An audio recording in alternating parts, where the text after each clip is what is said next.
د نن سبا خلاصه به چې کوم دی هغه چې کوم دی دا وي. اول نمبر دا دی چې د دارالعلوم چې کوم مطلب دا فني حیثیت دی د علم الفلکیات سره تعلق تاریخ دی هغه به مختصر بیانوم. او دویم نمبر بیا د دارالعلوم تاریخ نه بعد چې کوم دی هغه به د رؤیت هلال مسله شروع کوو. خو تاسو دا ویلي چې ته د یو څیز متعلق مسله یادې نو لاول به هغه څیز پېژنې چې مطلب دا داسې لکه یو سړی دی هغه زه په ګاډي اصولو باندې ځان پوهول غواړم نو هغه به لاول ګاډي وپېژني چې دا موټرسایکل دی دا پلانکې شی دی هغې چل به زده کړي بیا به د هغې په اصولو پوهېږي. نو چونکې موږ خو رؤیت هلال مسله وایو او رؤیت هلال مسله دا د چاند سره تعلق ساتي چې دې متعلق بار بار قرآن کریم کې الله تعالی هغه توجه د سړي ورأړی چې د قمر الشمس والقمر بحسبان چې د کرنګي نور او سپوږمۍ دا یو خاص ترتیب سره روان دي. نو د رؤیت هلال مسله کې به موږ دوه حصې بیا جوړو خو هغې ته راځو. ګوره مخکې دا قدیم علم الفلکیات دا زموږ د درس نظامي یو خاص حصه وه په دارالعلوم دیوبند کې او د کرنګي بیا چې پاکستان آزاد شو په مدارسو کې به دا خاص اهمیت سره پړاوېده. قدیم فلکیات په دارالعلوم دیوبند کې چې کوم دی شری چغمینی دا د قدیم فلکیاتو کتابونو نمونه اخته زه علمه. په دارالعلوم دیوبند کې به چې کوم دی شری چغمینی دا د قدیم فلکیات یو کتاب دی. د کرنګي تصریح، بیسباب، کوشجیه، سبع الشداد او تحریر اوکلیدس دا کتابونه به چې کوم دی باقاعده درسن پړاوېده د قدیم فلکیاتو. که تاسو اوس هم د قاسم نانوتوي رحم الله لیکلو باندې ځان پوهول غواړئ او تاسو وایئ چې یاره موږ د دارالعلوم دیوبند کوم مؤسس دی د هغه په لیکلو ځان پوه کړو نو دې کتابونو باندې ځان پوهول دا انتهایي د اهمیت لایق دي. نو کله چې په دارالعلوم دیوبند کې مولانا عبدالحق صاحب هغې تدریس کولو د پاکستان د ازادۍ نه مخکې نو هغې سره یو څو کتابونه ورته کړي. په هغې کې یو توحاوي شریف و، یو پکې شر چغمینی وه، یو تصریح وه او یو جلالین شریف. نو چونکې د قدیم فلکیاتو دا دو کتابونه ورسره یو شر چغمینی او تصریح او د دې اهمیت او د دې ګرانوالی به تاسو هله پته ولګي چې دا تاسو ووایي چې دا شر چغمینی څومره ګران کتاب دی او تصریح خو چونکې بیا د هغې په نسبت لږ آسان دی. د دارالعلوم دیوبند دا ضوابطو دا طریقې وه چې هغې ته پته ولګېده چې یاره دې پلانکي طالب علم کې استعداد ډېر دی یعنې طالب علم به رالو هغه به چې کوم دی بعضې طالب علم راشي نو هغه وایي ما نه ټیسټ والي یعنې ما په خپل معیار باندې مدرسه کې داخل کې سفارش نه. نو چې دارالعلوم دیوبند ته به څوک رالو طالب علم په قابل نو هغه د معیار مطابق هغه نه به دو کتابونو کې ټیسټ اخیستو. یو به یې په شر چغمینی کې ټیسټ اخیستو چې دا د علم هیئت یعنې د فلکیاتو قدیم کتاب دی او دویم به یې قاضي مبارک کې ټیسټ اخیستو. نو دا انتهایی مشکل کتابونه دي. نو دې نه زموږ د روحاني جد امجد د مولانا عبدالحق رحمه الله نور الله مرقده د هغه علمیت او د هغه علمي تبحر پته ملګي چې هغه څومره علمي سړی و چې په دارالعلوم دیوبند کې هغه سره شر چغمینی او د کرنګ تصریح دا کتابونه هغه ته حواله شوي. نو هغه ټایم کې چې چونکې لا دومره ترقي شوې نوه د 1900 صدي وه نو مولانا عبدالحق صاحب چې دا ګران مسایل د شر چغمینی او د کرنګي د تصریح پړاول نو هغه سره یو قره وه چې هغه قره د پاکستان ازادۍ نه بعد هغې ځان سره باقاعده روړه او د دارالعلوم کې به چې کومو علمو بیا هیئت پړاول دا به د هغې سره وه. هغه قره ستاسو وړاندې ده. دا قره انتهایي درنه ده او دا قره چې کوم دی د دارالعلوم دیوبند نه مولانا عبدالحق صاحب ځان سره وروړې وه. هلته به چې مولانا عبدالحق صاحب هغه دا قدیم فلکیات پړاول نو په دې قرې سره به چې کوم دی هغه پړاول. دا قره اصل کې سماوي قره ده په دې ځان پوه کړو.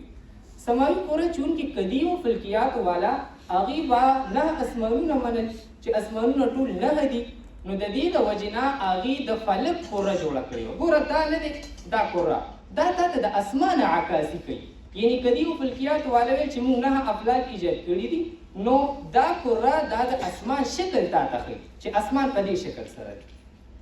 مثلا باندې ورسېدې نو دې ته سماوي قره ویلې کېږي او دا قره دومره د اهمیت لایق کله چې سونی سره وتلي نو زه یم چې اوم همدا به ورته چې کوم د دارالعلوم ورنه کړي چې دا څومره قیمتي ده، ځکه د دې وروسته یو تاریخ دی. اکثر زموږ طلبه کرام هم د دې د اهمیت نه دي خبر. هغه تاسو په لومړي ځل کتلي وي دا کوره. نو دا کوره دا د دیوبند نه مولانا عبدالحق صاحب ځان سره وړې وه، سماوي کوره ده. دا تاسو چې دې سره دا کومه دغه ګورئ دا هسې سټین نه دی ښه، دا تاسو ما ویلي دا د افق دپاره دې کې چې کوم دی دې ته پینده ویلې کېږي. څه ورته ویلې کېږي؟ پینده. یعنې مطلب دا په دې سره ته د یو علاقې افق په معلومې، کومه علاقه چې معلومول غواړي یا کوم ځای معلومول غواړي هغه بالکل سمتوراس ته راولي او دا به د هغې لپاره افق شي. په دې کې چې دا کوم مطلب دا لګېدلی دی ته د نصف النهار دایره ویلې کېږي، چې مطلب دا نور دلته راورسي نو دغه ټایم کې نصف النهار. دا د عالي د تلک صرف تعارف کوم بیا سبق ته راځو.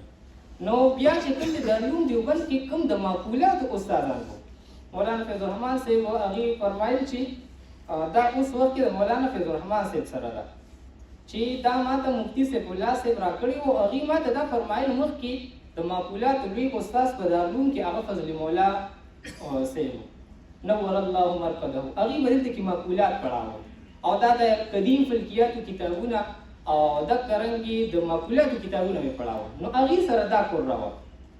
بیا چې هغې د دارالعلوم نه تله نو مفتي سیف الله صاحب هغې چې کوم دی د معقولاتو هغه ټایم کې استاد تکمیل دغه رنګ د هیئت کتابونه مې پړاول. نو هغې چې کوم دی هغې ته دا حواله کړه. بیا مولانا فیض الرحمن صاحب وایي چې کله مفتي صاحب الله صاحب معقولات پرېښو نو بیا دا کورې ماته حواله کړه. نو دې سره د دې نه چې کوم دی زمونږ د دارالعلوم هغه فني او د علمي هیئت سره د هغې د تعلق پته لګي. دا خو چې کوم دی یو دغه شو.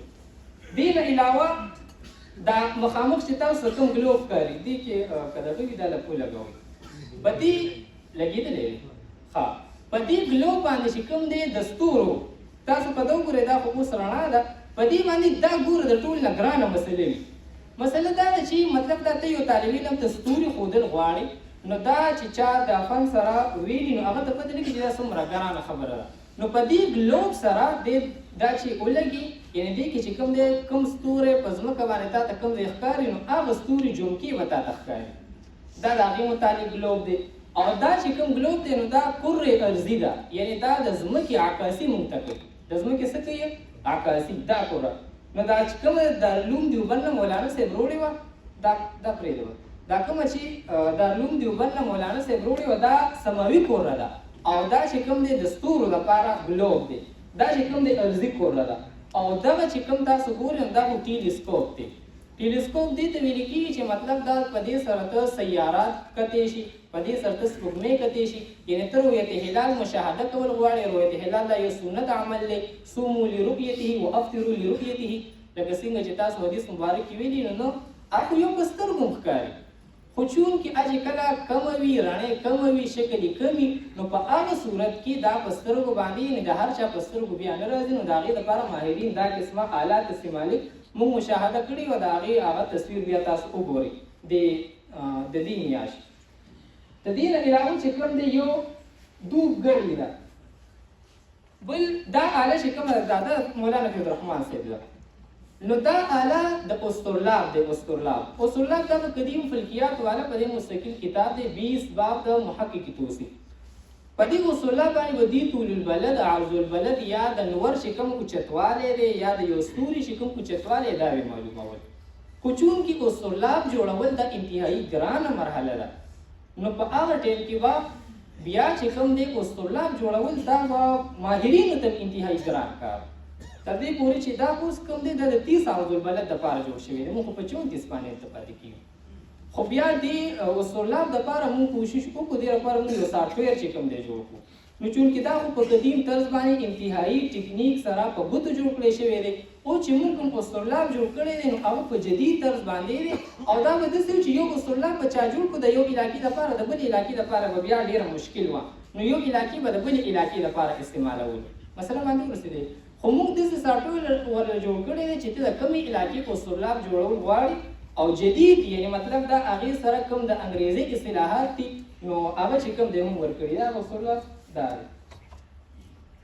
دا اسطرلاب دی. نو دا اوس چې کوم دی په جدید طرز کې یعنې مطلب دا چې کوم معاصر انګریزي اصطلاحات دي هم پکې موږ لګولي دي او دا هم جوړ کړی دی. نو څنګه چې زموږ جد امجد نور الله مرقده هغه د دې فنونو ماهر نو د کرانګي یو بچی چې کوم دی هغه د خپل پلار د خپل نیکه وراثت هغه هیڅ کله نه لړکوي. نو سم الحمدلله په دارالعلوم کې چې کوم دی دا ترتیب روان دی او دارالعلوم ته بچی دیوبند ثانی چې کوم دی قاری طیب صاحب یاده کړم زموږ مشرانو ویل نو دا دارالعلوم یو بعض خصوصیات دي چې هغه په نورو مدارسو کې نشته. یو هغه خصوصیاتونه دا دی چې مطلب د روحاني اثر په دارالعلوم دیوبند کې چې په طلبو باندې کوم روحاني اثر او هغه الحمدلله و دارالعلوم حقانی کې چې کوم دی هم خوشته دی. تقی صاحب دیودي راغلي هغې د دې خبر اقرار کړی. دې نه علاوه دویم دا دی چې څنګه دارالعلوم دیوبند والا هغې په معقولاتو باندې انتهایي توجه ورکوله او د هغې طالب علم به چې فاضل شو نو هغه یو فلسفي و هغه د هیئت او د دې عقلي فنونو ماهر و. مطلب څرنګې دا فنون دا په دارالعلوم کې الحمدلله څنګه چې هغه وخت نو تر اوسه پورې دا جاري را روان دي او دا قدیم یعنی منطق شو فلسفه شو دې سره سره علم هیئت بیا چونکې علم هیئت جدید دی نو جدید چې کوم دی هغه هم الحمدلله ښه پوره آلاتو سره ښه پوره ترتیباتو سره چې کوم دی هغه دارالعلوم کې طلبا زده کوي او هغې مشاهدات باقاعده کوي. دومره وشو. اوس چې کوم دی دویمه خبره دا ده چې زموږ نن سبق دی د چاند سره متعلق چونکې په نصاب کې دې ځل وفاق والا هغې په نظام شمسی کې دا اوس زموږ نوی سبق دی. په نظام شمسی کې چونکې یو سورج داخل کړی دی دویم یې ځمکه داخله کړې دریم نمبر چاند دی. نو د سورج چې کوم سبق دی هغه چې کوم دی مونږه تفصیلي وویل. نن چې کوم دی د چاند سبق وي خو هغې سره مونږ څه ابتدایي اصطلاحات هغه هم شروع کړي. هغه اصطلاحات به نن موقوف کړو چونکې ټیم کم دی او د چاند سبق به شروع کړو چونکې دې سره زموږ اهمه مسله متعلقه د رؤیت هلال. نو په رؤیت هلال باندې چې ته پوهېږي د دې فقهي جزئیاتو باندې پوهېږي نو د هغې نه مخکې ته به چاند پېژنې چې چاند څه شی دی. چې په چاند باندې ته پوه شوې نو د هغې نه بعد به تا ته بیا په رؤیت هلال که د فقه کتاب رالي که د حدیث کتاب رالي یا دې سره متعلق چې کوم جزئیات دي په هغې به ته علی وجه البصیرت بیا پوهېږي.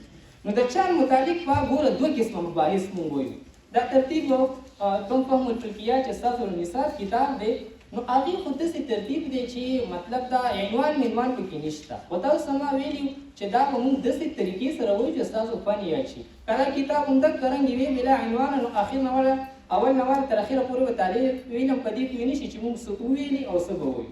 نو زه درته پکې عنوانات جوړوم. دا عنوانات ځان سره انشاءالله محفوظ کړئ. د هغې په ذریعې سره به تاسو رؤیت هلال مسله کې ښه علی وجه البصیرت به انشاءالله پوه شئ. نو په رؤیت هلال کې به مونږ دوه قسمه مباحث کوو. یو به نظري مباحث کوو او دویم به څه کوو عملي مباحث به کوو. نو نظري مباحثو کې به مونږ یو څو خبرې یادې ساتو. په هغې کې اول نمبر خبره دا ده چې د قدیمو فلکیاتو او د جدیدو فلکیاتو په مابین کې به فرق بیان کړو چې قدیمو فلکیاتو والا د چاند متعلق څه سوچ او د جدیدو فلکیاتو والا د چاند متعلق څه سوچ دی. په دې باندې ځان پوهېږي. دا بعضې خبرې به ستاسو کتاب کې راځي بعضې ته زه بار کوم تاسو انشاءالله وورئ بیا به دې خوند کوي. نو قدیم فلکیات والا په دا دی چې چاند یو دی. چاند څه شی دی؟ یو. قدیمو فلکیات والا به دا دی چې چاند څه شی دی؟ یعنې سپوږمۍ چې کوم دا مونږ ته ښکاري صرف دا یو سپوږمۍ دی او د هغې لوی دلیل تاسو منطق کې ویلی یې که نه چې کلي منحصر فی فردین د هغې مثال دی په چاند سره ورکوي او د هغې مثال دی په سورج سره ورکوي. خو دې ورسره بیا په دې معقولاتو کې دا وایي چې بالکل دا خو کلي منحصر یعنې هغه کلي چې د هغې یو فرد وي او د بل فرد د راتګ امکان وي. نو قدیمو فلکیاتو والا به دا فرمایل چې دانور چې کوم دی یو دی او دا څرنګې سپوږمۍ دا یوه ده. خو جدیدو فلکیاتو والا تاسو چې ما څنګه نظام شمسي کې ویلي جدیدو فلکیاتو والا وایي چې دا ته کوم ستوري ګوري دې کې د هر ستوری دا د نور حیثیت لري. دا د چا حیثیت لري؟ نور. نو د دې د وجې نه د جدیدو فلکیاتو والا په نیز باندې د نور چې کوم دی نور ډېر ګڼ شمېر ملګري دي. یعنې دا تا ته چې کوم ستوري ښکاري دا هر یو د نور غونته حیثیت لري. خو دا زموږ نه چونکې انتهایي زیات لرې دي د دې د وجې نه مونږ ته دا ډېر واړه ښکاري. یعنې تاسو ما ویلي چې دا زموږ کوم نور دی نو دا هغه درمیانه نه لږه کمه ستاره ده. نور د دې نه ډېر غټ غټ دي. مسله باندې ورسېدلي. دکه رنګې سپوږمۍ قدیمو فلکیات والا به دا ویل چې سپوږمۍ دا ایله یوه ده او د ځمکې سره ده. جدیدو فلکیات والا وایي چې نه د هرې سیارې سره د هرې سیارې سره سپوږمۍ دي. خو چې زموږ کومه سیاره ده چې هغه ځمکه ده نو د ځمکې سره صرف یو چاند. د دې نه علاوه که تاسو نور سیارات وګورئ نو د هغې سره چاند انتهایي زیات دي. تر دې پورې چې ماهرینو نن سبا اندازه کړې ده نو د سپوږمو تعداد د ځمکې نه علاوه د نورو سیاراتو سره چې کوم دی هغه د 170 نه اوړېدلي. نو دا خو اول عنوان دا و چې د قدیم او د جدید فلکیاتو والا په نیز باندې د چاند حیثیت نو هغې به یو ګڼله او جدید والا وایي چې نه صرف د ځمکې خو سپوږمۍ یوه ده خو د نورو سیاراتو بیا سپوږمۍ ډېرې زیاتې دي. مسله باندې ورسېږي دا اول عنوان چې د قدیمو فلکیاتو د جدیدو فلکیاتو والا په نیز باندې چاند دا یوه ده او کډېږي. مسله باندې ذهن خلاص شو. خو دویمې خبرې ته راشي د چاند سطحه لاوزن د عنوانه ځان سره ولیکې بیا یو ته راځو. اول نمبر خبره وشوه د قدیم او د جدیدو فلکیاتو والا په نیز باندې د چاند تعداد اول دا عنوان ورکړي. دویم نمبر دا عنوان ورکړي چاند کی سطحه یعنی د سپوږمۍ چې کوم دا سطحه ده دا کوم مخ دی دا څنګه دی دې متعلق ذاته بیا خبرې کوم. دریم نمبر د سپوږمۍ په مخ باندې چې دا کوم داغونه ښکاري یو ملګري ما نه تپوس هم وکړو چې لکه په دې سپوږمۍ باندې دا کوم داغونه ښکاري نو څوک وایي دا یو ونه ده شوه ده او دې کې چې کوم دی دې نه هغه پتې رالیږي نو چې کله سړی مړ شي نو د هغه چې کوم پتې بیا رالیږي شي. دې ته زه نن دا خو خیر د پښتنو د ښځو خبرې زه ته د چاند په شکل باندې چې دا کوم داغونه یي د هغې فني وجه ویم چې ماهرین دې باره کې څه وایي. نو دریم نمبر عنوان دا دی چاند کې چهرې کې داغ. دریم نمبر دی چاند کا حجم یعنی دا چاند چې کوم دی د دې د جسم څومره حجم دی هغه انشاءالله تاسو وړاندې کوم. دریم نمبر بحث دا دی د چاند چې کوم وزن دی یعنی د سپوږمۍ وزن څومره دی. تاسو مو وایي چې رویت هلال مثلا موږ وایو نو لاول په چاند باندې موږ ځان پوهیو چې چاند څه شی دی. ته چاند نه پېژنې اکثر ګوره زموږ په مدارسو کې په رویت هلال مسله کې بیا افهام تفهیم دا انتهایي مشکل مسله باندې ورسېدلې. د هغې وجه دا دی چې د چاند نه خبر نه دی چې په هغې باندې پوه شي د هغې په شکلونو پوه شي د هغې سره متعلق مباحثو باندې پوه شي بیا انشاءالله مشکل نه. نو پنځم نمبر خبره دا ده چې هغه د چاند وزن یعنی د چاند چې کوم دی وزن هغه څومره دی. شپږم نمبر خبره دا ده چاند کا فاصله یعنی د سپوږمۍ فاصله څومره ده. او اووم نمبر خبره چې هغه انتهایي اهمه ده هغه دا ده چې چاند کی حرکات د چاند حرکات څومره دي دا څومره حرکتونه کوي. بیا د دې د میاشتې ترتیب څنګه دی هغه تاسو زه وړاندې کوم. او اتم نمبر خبره چې هغه به زموږ په رویت هلال کې د ټولو نه زیاته پکارېږي هغه دا ده چې چاند کی شکل یعنی د سپوږمۍ کوم شکلونه ګوره که تاسو خیالي د میاشت په اوله کې موږ د هلال شکل کې ګورو بیا لږه غټه شي حالت تربیع کې ګورو بیا لږه غټه شي نو لاول هلال شي بیا تربیع شي بیا که تاسو خیالي بدر شي او بیا ورو کمیږي اخره کې بیا دا هلال صورت ته لاړ شي. نو دا صورتونه څنګه جوړیږي دا ته زه د ویډیو په ذریعې سره بیا تاسو انشاءالله کوم.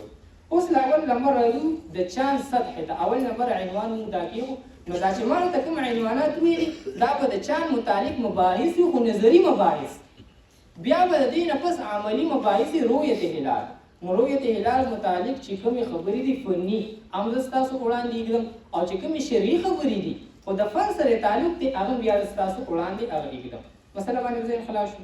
اوس اولې خبرې ته راشئ دا دلچسپ معلومات دي دا خو که سړی مطلب دا همداسې نیت کړي نو خوند کوي دا مسله باندې ورسېدلې. اول نمبر دا دی چاند کی سطحه. دویم نمبر عنوان موږ سره دا نو د چاند سطحه څنګه ده یعنی مطلب دا د چاند څه شی دی. نو د چاند چې کومه سطحه ده په دې باندې د ځمکې غونته غرونه دي د ځمکې غونته غونډۍ دي د ځمکې غونته کندې دي پکې یعنی مطلب دا یو ویران ځای دی یو اوران ځای دی لکه اوران پورې نو د دې مثال لږ کارنګي د چاند سطحه ده. ول په چاند باندې که تاسو خیال کړئ په دې باندې آتش فشار ده. آتش فشار دا چې مطلب دا هغه اور بلیږي او د هغې خاص شکل جوړیږي. مسله باندې ورسېدلې. نو د چاند چې کومه سطحه ده هغې باندې غرونه دي هغې باندې کاڼي دي بوټي پکې نشته ښه په هغې باندې کاڼي دي او دقه رنګې په هغې باندې غونډۍ دي. مسله باندې ورسېدلې په هغې باندې آتش فشار دي یعنې دا یو ویرانه قره ده. دا د چاند سطحې متعلق لږ ورته تفصیل ووایو. اوس اهمه خبره چې دا به تاسو نه خلک تپوس کوي چې هلکه د چاند یعنې د سپوږمۍ باندې چې راته ته کوم داغونه ښکاري دا څه شی دی. نو دې نه ته مخکې زه یو خبره کوم ګوره په موږ باندې الله تعالی انتهایي لوی فضل دی چې په ځمکه باندې موږ ته هوا اوبه دا مهیا کړي دي یعنې زموږ د زندګۍ د اوسېدو د ټولو نه لوی کردار دا څوک ادا کوي دا اوبه ادا کوي، دا هوا ادا کوي. یعنې موږ چې اوسېږو یا دا کرنګي د شنه بوټي دي یا سبزیانې دي یا د دې نه علاوه دا څومره شین سرسبز څیزونه چې ته ګورې دا د هوا او د اوبو مرهونې منت دي. خو د دې نعمت نه چې کوم دی الله تعالی سپوږمۍ دا محرومه کړې ده. سپوږمۍ باندې نه اوبه شته دی او نه د کرنګي په سپوږمۍ باندې هوا شته دی.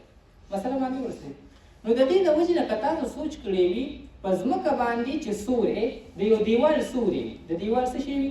سوری. نو سوری خو هسې تور ښکاري. په دې ځان پوهېږي که ښه ده او بیا د نه خلک تپوس کوي چې د سپوږمۍ په مخ باندې دا کوم دغونه دي نو دا څه حیثیت لري. نو ګوره په ځمکه باندې د یو دیوال چې کوم سوری دی نو هغه سوری خو تور وي که نه، خو بیا هم پکې سړی لیدلی کېږي، بیا هم پکې سړی څه کېږي؟ لیدلی کېږي. ځکه چې ګوره په ځمکه باندې هوا ده او په دې هوا کې ذرات دي. نو دې هوا کې چې کوم ذرات دي دا هر یو ذره دا د وړې شیشې کار ادا کوي. هر یو ذره څه کوي؟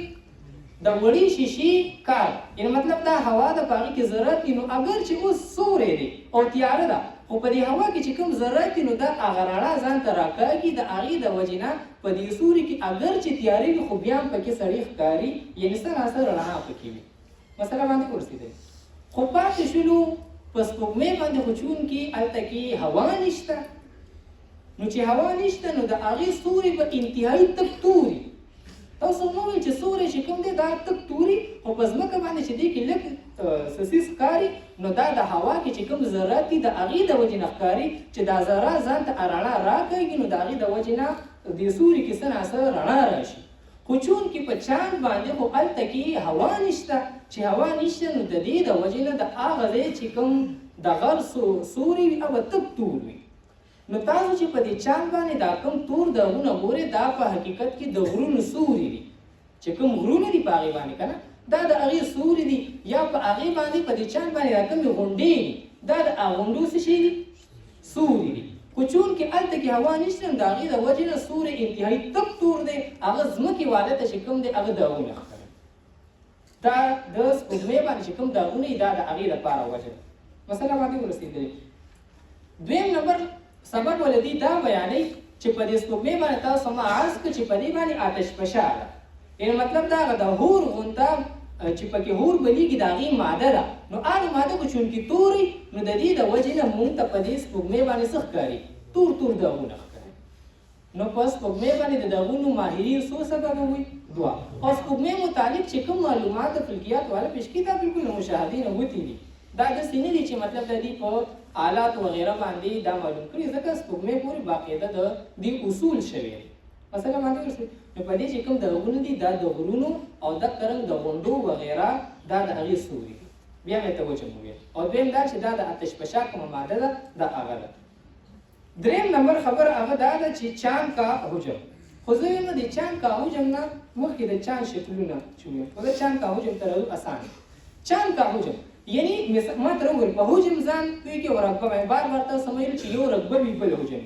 ګوره دا په عام معمولاتو کې که تاسو سوچ کړي وي لکه د پلاټ څومره رقبه ده نو رقبه د سطح پیمایش ته څه ویلې کېږي؟ رقبه ویلې کېږي. د سطح پیمایش ته څه ویلې کېږي؟ رقبه. او د جسم پیمایش ته څه ویلې کېږي؟ دې ته حجم ویلې کېږي. د جسم پیمایش ته څه ویلې کېږي؟ حجم. نو د دې کورې مثال په توګه دا کوره موږ ته مخامخ کړه دې هلکه حجم څومره دی یعنې پیمایش یې څومره دی. نو اوس د چاند چې کوم دی د دې حجم څومره دی؟ نو ماهرین دا وایي چې کوم ماهر فلکیات دي هغې دا خبره عرض کوي چې دا چاند دا د ځمکې نه انتهایي وړوکی دی. یعنې دا چاند دا سپوږمۍ دا د ځمکې نه 49 ګونه وړوکی دی. څومره؟ 49. یعنې که دا چاند دې سره ته نور 48 سپوږمۍ نور یو ځای کړي نو دې نه به ایله څه جوړ شي؟ یوه ځمکه به جوړه شي. دې نه به څه جوړ شي؟ یوه ځمکه.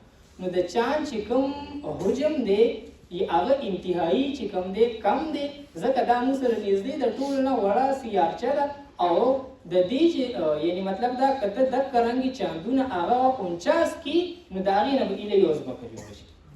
بله خبره دا دی د چاند چې کوم وزن دی ګورې یو حجم وي بل وزن وي. مثال په طور باندې سره دا کوره ده نو یو د دې کورې پیمایش چې تا بره نه حساب کړو دا پیمایش دی.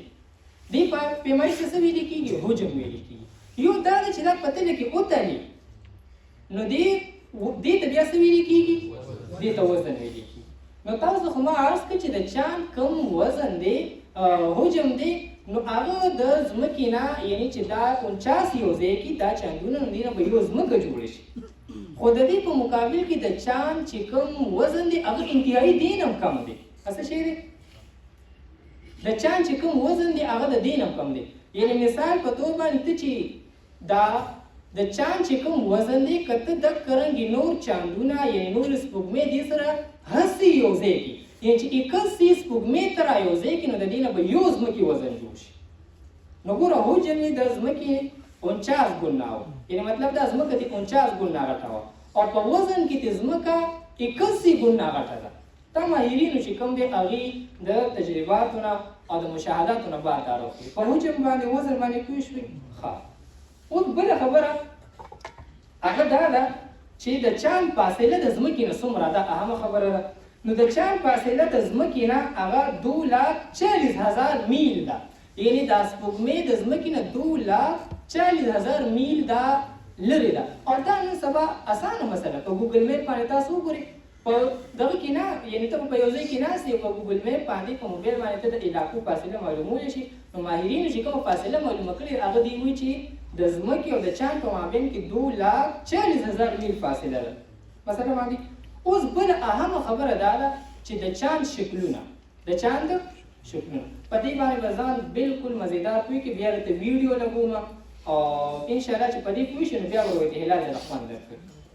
د چاند چې کوم شکلونه دي نو هغه غټه کې دا څو جوړېږي 4 شکله جوړېږي او دا تاسو مشاهده دا داسې ته نه وي تاسو به بیا چې کوم دی د سپوږمۍ مشاهده شروع کړئ نو تاسو ته د مشاهده کې ټول راشي.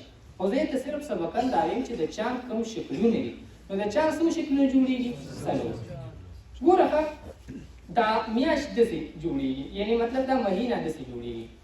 موږ سره دا قره ده مثال په طور باندې دا څه شی ده قره.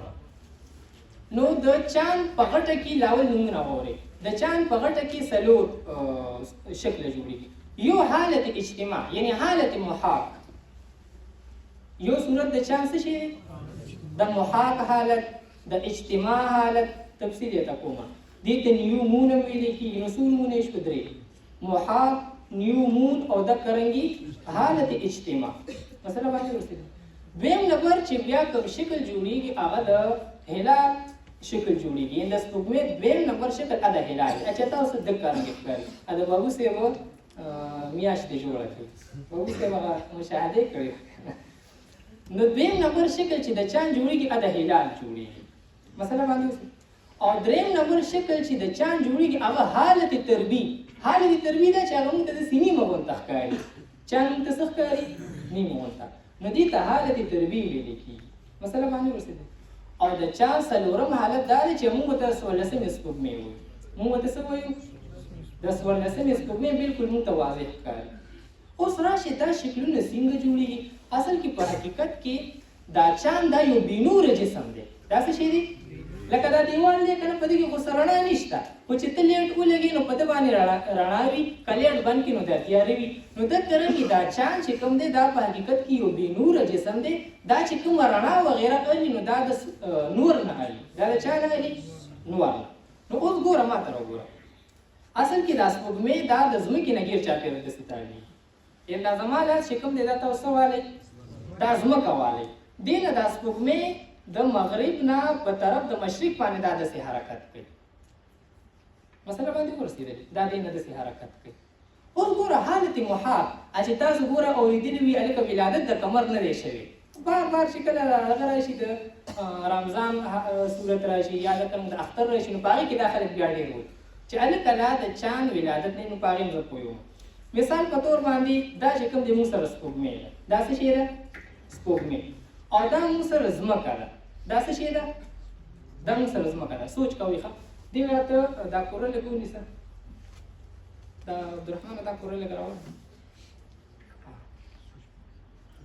سوچ وکړه سوچ وکړه ښه مثال په توګه باندې دا موږ سره نور دی دا صورتونه یاد کړه ځکه دا به ته بیا مشاهده کې ډېر راځي. دا موږ سره نور دی نور ګوره ډېر غټ دی ښه دې ته ونه ګورئ دا خو ګورې ډېر د دې مقابل کې نه دا خو انتهایي غټ دی دا خو نور خو د ځمکې نه 13 لاک ګونه دی وي چې غټ دی دا خو یو لوی ستوری دی خو موږ دلته چونکې افهام تفهیم دی نو بس وایو چې تاسو پوه شئ نو دا نور شو دا سپوږمۍ شوه او دا چې کوم دی ځمکه شوه نو دا درې واړه چې په یو سیټ کې راشي دا درې واړه چې څه کې راشي یعنی نور د کرنګي سپوږمۍ او ځمکه نو دې ته چې کوم دی حالت اجتماع ویل کېږي دې ته څه ویل کېږي حالت اجتماع نو تاسو هم چې بیا دا چاند دا د ځمکې نه داسې پته د مغرب نه په جانب د مشرق باندې داسې حرکت کوي که مسله باندې ورسېدلې نو چې دا درې واړه یو سیټ کې راله نو په دغه صورت کې تاسو که سوچ کړی وي د اسلامي میاشت یا 29 تاریخ یا 30 تاریخ بیا چې دا لږ معمولي اوچت شي یعنی دا سپوږمۍ لږه معمولي اوچته شي نو که تاسو سوچ کړئ په دې صورت کې د دې خو خپله رڼا نشته که نو دې د نور نه چې کومه رڼا اخیستې ګوره دا روښانه طرف یې دا انور طرف ته دی او دا تور او تیاره طرف یې دا ځمکې والی طرف دی نو په دې صورت کې سپوږمۍ موږ ته نه ښکاره کېږي مسله باندې ذهن خلاص شو چې دا معمولي د دې حالت اجتماع نه اوچت شي نو بیا وایي هلکه ولادت د قمر وشو څه وشو ولادت نو د ولادت د قمر نه مراد دا چې د حالت اجتماع نه ووته یعنی مطلب دا د سپوږمۍ لږه اوچته شوه مسله باندې ورسېدل نو چې دا لږه اوچته شي نو که تاسو سوچ کړی وي نو دا رڼا طرف یې داسې راشي رڼا طرف یې څه راشي داسې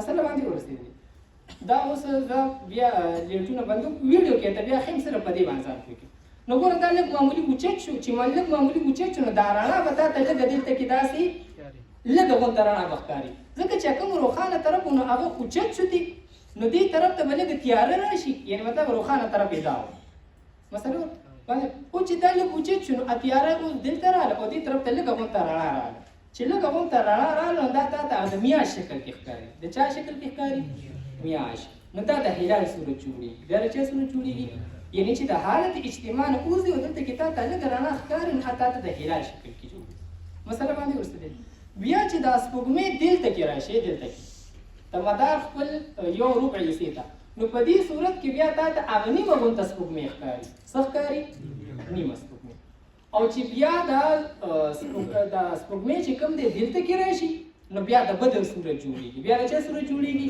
بدر یعنې انور خو چونکې ډېر غټ دی نو د انور دې ته بیخي مخامخ دی او روښانه طرف یې موږ ته دی روښانه طرف یې څه شی دی موږ ته دی بیا چې دا کرنګي دا چاند دلته راشي نو بیا دا موږ ته نیمه ښکاري او چې بیا څومره رانږدې کېږي نو که تاسو سوچ کړی وي نو سهار ټایم کې بیا د میاشت شکل جوړېږي د چا شکل جوړېږي د میاشت نو دا څلور شکلونه دا د سپوږمۍ جوړېږي اول نمبر حالت اجتماع بیا هغه هلال جوړ شي بیا چې کوم دی تربیع حالت ته راشي بیا بدر ته جوړ شي او بیا حالت تربیع او بیا دوباره هلال صورت ته ځي مسله باندې ورسېدلې که تاسو چې په دې مونږ نه پوه شوي نو ویډیو ورته لګوم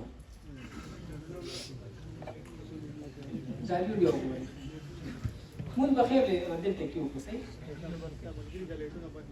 دا لیټونه بند کړي چې کوم ملګري دي دغه سره اداره وکړي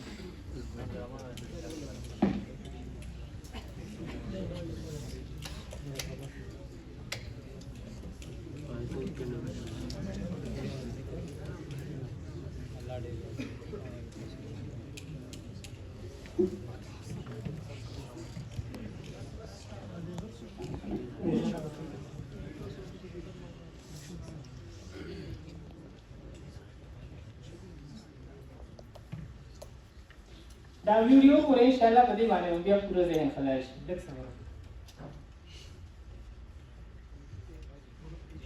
دا ویډیو راخه په دې باندې مو پوره ذهن ان شاء الله دی فیسز اف د مون یعنی مطلب دا فیسز شکلونه ته ویل کیږي یعنی د سپوږمۍ په څنګه شکلونه وي اته د دې کې واضح کوي دی ویډیو ته پوره زیاته په لیزر باندې بیا تعین کوم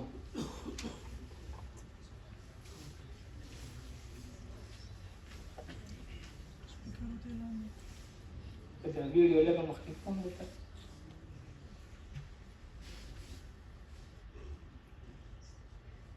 تیز دی نه بیا ته چې څنګه تا ته ښکاري آرام ته دغه کوي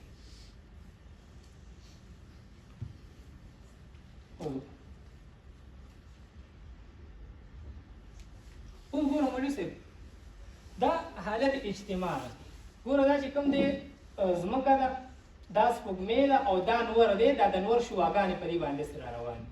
نو په دې صورت کې موږ ته په ځمکه باندې سپوږمۍ داسې ښکاري بالکل تیارې وي، یعنې موږ ته سپوږمۍ نه ښکاري. ګوره دلته کې دا ځمکه شوه، دا سپوږمۍ شوه او دا د نور یعنې نور لګي. نو په دې صورت کې به موږ ته سپوږمۍ نه ښکاري، ځکه د سپوږمۍ چې کوم روښانه طرف دی نو هغه نور ته مخامخ دی، موږ ته تیاره طرف دی نو موږ ته بالکل تیاره ښکاري. ورسېدلې بیا ګوره دا سپوږمۍ چې لږه اوچته شي، دا ماهرین وي چې مطلب دا 8 درجې یا 10 درجې یعنې په دې چې 18 ګنټې تېرې شي نو دا بیا موږ ته هلال شکل کې ښکاري. وګوره حالت اجتماع نه دا لږ اوچته شوې دې صورت ته چې رسېدلې نو موږ ته بیا په ځمکه باندې داسې ښکاري. په ځمکه څه ښکاري؟ داسې ښکاري. مسله باندې ذهن خلاص شو. او درېیم نمبر چې بیا دا سپوږمۍ چې کوم دی دلته کې راورسي نو موږ ته به بیا په ځمکه باندې ګوره نور ته خو چې مخامخ یې داسې وي خو موږ ته به په ځمکه باندې بیا داسې ښکاري، حالت تربیع چې ورته موږ وایو. مسله باندې ذهن خلاص شو. او بیا چې لږ دې غاړه راشي نو مطلب دا ټوله به ښکاري خو داسې کاغذ غونته وي. او چې بیا بالکل مخامخ شي نو بیا به حالت بدر. حالت بدر دا وي چې ځمکه منځ کې راشي نور دې غاړه وي او سپوږمۍ دې غاړه وي. مسله باندې ذهن خلاصېږي. نو دې ته حالت بدر ویل کېږي چې ځمکه منځ ته راغلې ده، دا نور دی او دا سپوږمۍ. او بیا دغه رنګ دې غاړه چې راځي نو رڼا ورو ورو کمیږي، بیا حالت تربیع ته راغله، بیا به میاشت طرف ته راځي. نو دا چې کوم دی د هغه چا شکلونه دي. اوس د تا دې کې د ویډیو کې چې کوم دی دا خو مې هغه صرف په تصویر پوهېږي. اوس دې شکل ته لږ ګورئ.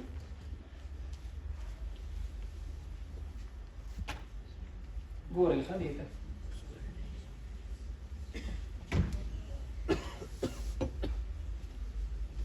دا نور دی او دا سپوږمۍ ده.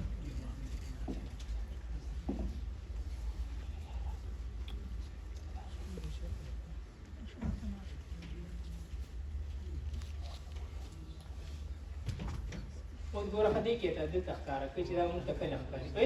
دلته چې راورسي دا موږ ته داسې ښکاري. مسله باندې ذهن خلاص شو. چې دلته نور نه دا دلته راشي دا موږ ته داسې ښکاري. دا دی نه دې کې دا شکل ښي دې ته ګورئ.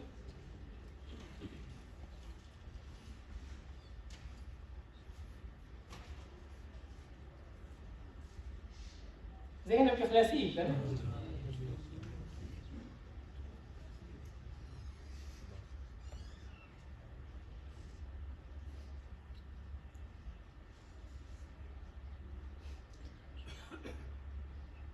دا ته انشاءالله بیا ګروپ کې درلیږم. او د دې معلوماتو لپاره که تاسو بیا مطلب دا کتئ نو ستاسو کتاب والم کې ښه مزېدار بحث کړی دی. دې نه علاوه فلکیات جدیده او تفهیم الفلکیات هغه بیا وګورئ ورسره. صحیح ده؟ خو دا کوم عنوانات چې دي نو دا ته زه بیا ګروپ کې هم درلیږم. بیا که څه اشکال درته یو صرف په نظري کیسه کې زموږ یو پاتې شو چې هغه د سپوږمۍ چې کوم دي حرکات، بل دا سپوږمۍ چې کوم د 2930 ولې وي دا اهمه خبره ده. به انشاءالله سبا نن ټیم چونکې کم نو د دې راوجې نه دا خبره نو دا میاشت د 29 یا د 30 ولې وي د دې خبره به سبا انشاءالله کوو. په دې باندې ذهن اوس خلاص شو. ورسېدلې دا ویډیو بیا هم لږ غور سره وګورئ.